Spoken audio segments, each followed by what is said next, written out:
Halo semuanya, Assalamualaikum warahmatullahi wabarakatuh. Salam sejahtera buat semuanya. Balik lagi sama saya Rifki di Mobil Harian. Nah, kali ini saya ingin sharing pengalaman saya. Kayak nonton konser gitu, tapi sebenarnya ini modifikasi mobil. Jadi biar teman-teman tahu keseruannya kayak apa, ceritanya kayak apa. Ikuti dulu, siapin gorengan sama kopi. Selamat menyimak sampai selesai.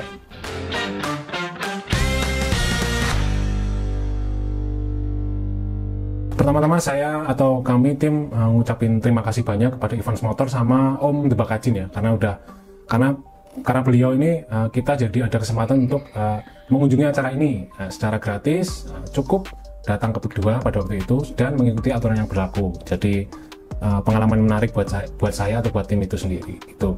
Nah, kami menghadiri acara apa sih? Sebenarnya kami menghadiri The Bakajin, jadi Om Bakajin X RWB, jadi Akira Nakai RWB atau dalam bahasa Inggris RWB atau singkatannya adalah Ralph Well Begriff gitu ya.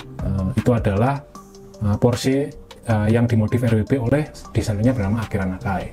Nah, Akira Nakai ini adalah desainer atau apa namanya tukang modif mobil Porsche dari Jepang, kelahiran Jepang gitu ya. Nah, tentu saja kali ini kita nggak akan ngomongin biografi tentang beliau karena udah banyak banget biografi di YouTube orang-orang yang menjelaskan siapa beliau dan sepak terjangnya. Jadi kami lebih ingin menceritakan pengalaman POV dari orang awam otomotif dan orang awam penonton seperti saya. Akira Nakai, ya, kita sebut Pak D Nakai gitu ya. Si Pak D Nakai itu adalah penemu RWB ya, penemu desain RWB.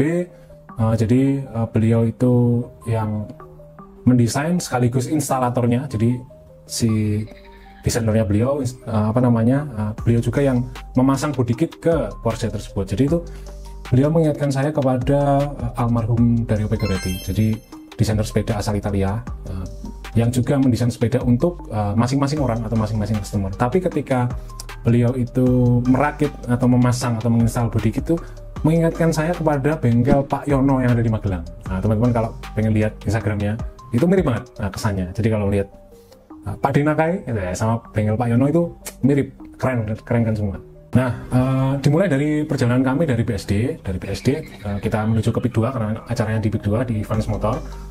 Ketika kita masuk itu layoutnya tuh kiri kanan tuh sudah ada pembatasnya. Jadi kiri kanan pembatasnya ada mobil-mobil mungkin sebagian dagangannya Evans Motor ya. Ada Yaris GR, ada Mercy, ada Porsche RWB juga gitu.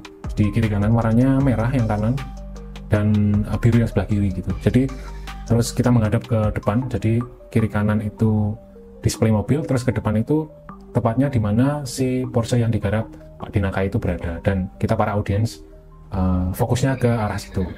Nah, pada waktu itu kita karena tidak datang dari awal, jadi kita mungkin 10 atau 20% progres ya gitu. Jadi kita datang karena juga view-nya agak sulit karena berdempetan dengan orang-orang. Terus begitu kita dapat tempat depan gitu, kita lihat langsung ambil dokumentasi foto dan video gitu ya. Terus itulah pertama kali tim kami dan saya melihat Pak D Nakai secara langsung. Nah, terus kesan pertamanya adalah orangnya santai, terus seperti bapak-bapak komplek pada umumnya gitu, cuman orang Jepang, terus install Porsche gitu. Jadi masang body kit Porsche kayaknya agak lain. Nah, kesan pertama pada waktu itu kita udah dimasang di body kit yang sebelah kanan, atau setelah memasang body kit depan sudah terpasang, terus baru ngurusin yang body kit sebelah kanan gitu. Nah, di situ tuh kalau nggak salah ada 2-3 asisten yang disiapkan mungkin oleh pihak Evans Motor untuk membantu Pak D Nakai untuk menyelesaikan instalasi di Porsche-nya. Nah, kesan pertama dari saya selain bapak-bapak komplek itu kayak, wih, ringkes gitu, bawaannya ringkes. Kenapa kok ringkes gitu? Karena saya melihat cuman ada, kalau nggak salah ya, ada selain beliau sendiri ada kayak koper gitu, koper itu berisi peralatan gitu. Mungkin peralatan personalnya Pak D Nakai dan baut-baut yang mungkin dibutuhkan untuk instalasi gitu. Dan ada satu lagi yang menurut saya ikonik ya, jadi ada kursi ya, sofa gitu, tapi bagian punggungnya tinggi kayak kursi-kursi raja gitu ya. Nah, itu di setiap reels yang saya lihat di Instagram yang seliweran gitu-gitu selalu kayak tempatnya beliau duduk istirahat sesekali ketika sedang menjalani proses pemasangan body kit RWB. Tujuan utama kita ke sana ngapain sih sebenarnya? Jadi yang pengen kita cari tahu adalah gitu, Kan yang udah kan, misalkan kita atau ada customer memesan body kit untuk satu mobil tertentu ya, misalkan dia pengen pesan body kit si merek A untuk mobil merek B gitu. Nah, si body kit itu hanya tinggal dipesan saja, terus tentunya datang terus diinstal. Nah ya, instalator atau pemasangan itu kan, instalator atau si pemasang itu kan nggak harus desainernya ya gitu, misalkan desain body kit yang A gitu, terus desainernya juga ikut datang. Nah, setahu saya rata-rata seperti itu. Nah, cuman yang bikin kami ingin datang gitu ya, karena memang backgroundnya kami juga pemula di bidang otomotif, terus tidak ada satupun dari kami yang mengetahui tentang beliau sedalam itu gitu kan. Ada beberapa juga yang cuman tahunya dari IG Reels gitu, cuman sekelebat aja gitu. Yang pengen kita gali adalah di situ. Kenapa? Kok bisa? Oke teman-teman, jadi dari beberapa dari cerita saya yang udah-udah itu, kami mempunyai beberapa rangkuman gitu, rangkuman yang bertanya ya. Jadi misalkan bertanya sekaligus punya kesimpulan kami sendiri. Jadi tapi kalau misalkan teman-teman ada yang punya sudut pandang sendiri atau punya fakta-fakta, boleh silahkan di komen di kolom komentar. Kami sangat sangat terbuka atau sangat senang untuk menyimaknya satu-satu. Jadi poin yang pertama ya teman-teman ya, jadi kenapa harus ada dan harus dipasang oleh desainernya. Jadi kenapa nggak harus dipasang oleh orang lain, misalnya kita punya tukang sendiri yang ada di sini yang udah expert gitu, kenapa gitu. Menurut kami mungkin ya, misalkan tolong dikoreksi kalau salah. Jadi yang pertama itu mungkin aturan transaksinya seperti itu gitu. Jadi dalam artian misalkan membeli body kit RWB include dengan jasa Pak Denakai, include dengan akomodasinya, misalkan sehari, hotel dan makan dan lain-lain yang dibutuhkan beliau gitu. Nah, yang kedua itu menjaga kualitas pemasangan gitu dan meminimalisir error gitu. Kiranaka itu nggak selalu mulus ya teman-teman, nggak selalu mulus dalam pemasangan, walaupun mungkin udah masang banyak body kit yang sama di mobil yang sama juga gitu. Tapi di perjalanan itu karena kondisi mobilnya berbeda-beda, jadi ketika ada error di tengah ketika dia merakitnya gitu, jadi udah kayak siap gitu. Kalau ini kurang untuk ini kurang untuk ini, jadi kayak mungkin kotak ajaibnya koper ajaibnya itu berisi alat-alat yang dibutuhkan untuk mempercepat lah, istilahnya mempercepat dan mempermudah memasang body kit secara benar dan aman, secara benar, kuat dan aman. Yang ketiga, jadi estetik dan nyentrik. Nah, kenapa estetik dan nyentrik? Menurut saya unik aja gitu loh. Nggak aja sih, unik banget. Estetik dan nyentrik. Estetiknya adalah ketika setiap gerakan beliau gitu, setiap masang body kitnya, gergaji dan lain-lain gitu. Terus itu rasanya kayak nggak bosenin, nggak membosankan. Mungkin karena sosoknya beliau juga, karakteristiknya juga, stylenya juga yang cuek-cuek, pakai kaos, pakai celana kolor biasa gitu ya. Terus rambutnya agak-agak panjang gitu ya. Asik aja gitu, orang lihatnya asik aja. Terus nyentrik ya itu dia, karena dipasang langsung oleh desainernya gitu ya. Jadi ada rasa spesial atau rasa bangga yang dimiliki oleh owner yang berharap body kitnya itu dipasang di mobil kesayangannya, terus dipasang sama desainer aslinya gitu. Jadi kebanggaannya itu komplit gitu. Keunikan ya, yang poin kedua.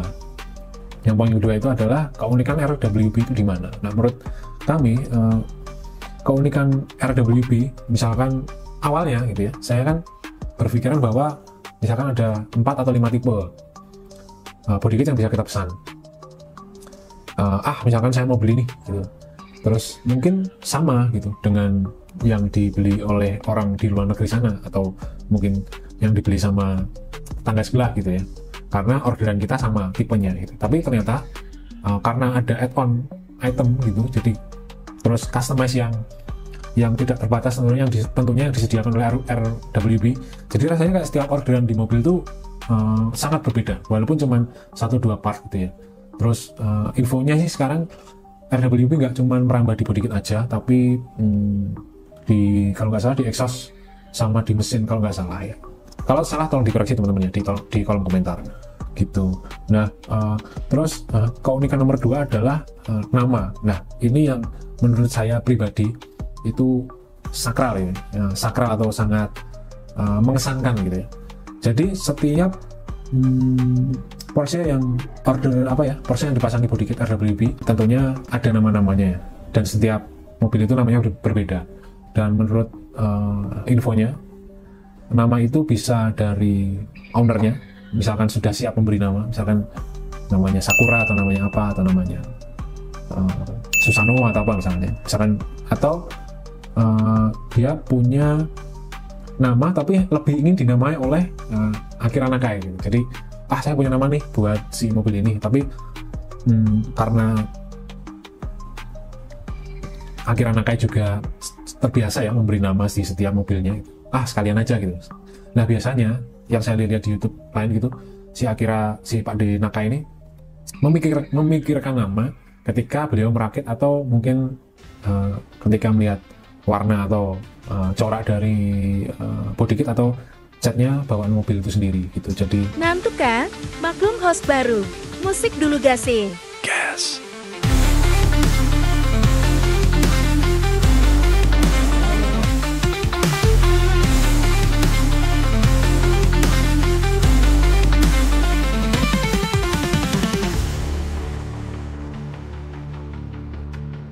Jadi teman-teman, value apa yang kira-kira Akira Nakai itu berikan di setiap modifannya? Boleh teman-teman share POV teman-teman sendiri di kolom komentar. Karena sampai sekarang saya juga masih mencari tahu, kami juga masih mencari tahu. Terus idenya gimana, inspirasinya gimana? Karena ini kayak bagus banget gitu. Jadi desainernya bisa keliling dunia, nggak hanya dari mungkin uangnya sendiri karena berjualan, tapi dia sendiri yang memasangnya gitu. Tapi mungkin karena value-value ini kita bisa kali ya di mobil harian mengangkat atau membuka segmen baru untuk mobil modif. Jadi kita bisa interview teman-teman yang mobilnya udah modifan, mau itu ekstrim atau minimalis. Karena setiap di modifan itu mungkin ada cerita-cerita dari ownernya itu sendiri. Sekian video dari kami, sampai bertemu di episode selanjutnya.